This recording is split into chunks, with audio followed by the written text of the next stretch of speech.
Го спомнавме повеќе пати татко ти, песна која ја одбележува кариерата, да речеме, негова, бар за луѓето кои не го знаат, дека е толка влюбител на толку многу жарови и слично е оваа што ќе ја пуштиме сега. Ај режија да подсетиме.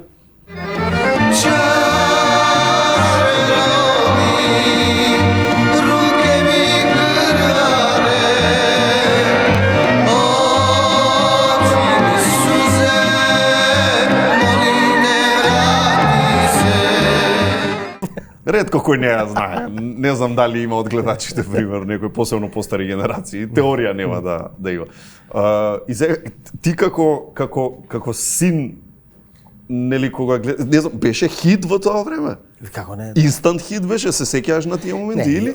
Песнава е снимена пред ја да се родам. Песнава е 70-та или 71 година, нешто така. И беше, колку што знам, колку што се сеќавам, златен тираж во Југославија тоа време. И за да биде уште пооткачено, тоа е прва песна и прва плоча татко ми што ја снимил во тоа време. Прва плоча, да. Прво па машко. Да. И така да ептен му се погоди. Баш. И пример како беше му ја бара на Незир, знаеш, пример свирите, бидејќи ти свиреше со него, така? Беше по настапи. Да, свиревме, да, доста свиревме заедно. И се му ја бара песната, као им беше на луѓе, као ако не ја испееш песната не е целосно. Па се случуваше многу често, да барат и да ја пее, да. Вака, во тоа време, татко ми како уствари стигнал да ја сними песнава, нели тогаш Југославија беше супер држава, и он се спакувал, си отишол во Риека, не знам, Словенија, Хрватска, на море, и стигнал и до Белград, така на путувањето, на екскурзијата, само иницијативна, и таму тој сакал да стане пејач, радиски пејач, кај што ќе пее јужноамериканска музика. Овие парагвајски и парагвајски, уругвајски и тоа му било него желбата. Така. И отишол на аудиција и таму свирил, пеел и супер му идело све тоа.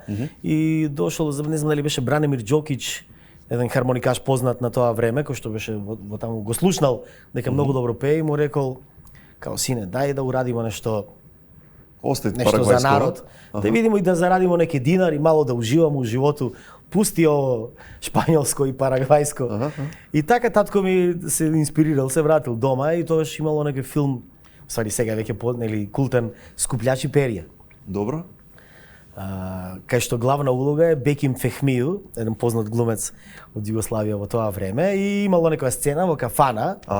И он земал и не знам, вака скршил чаши, флаши, се што имало на масата, и татко ми ја видел таа сцена и му текнало, окей. Директна инспирација. Да, чаша ловим, руке ми крва, и од таму е. Супер! Така да бам-бум. Озможено од Имлек протеин, мокна дофат, 100% млечен протеин.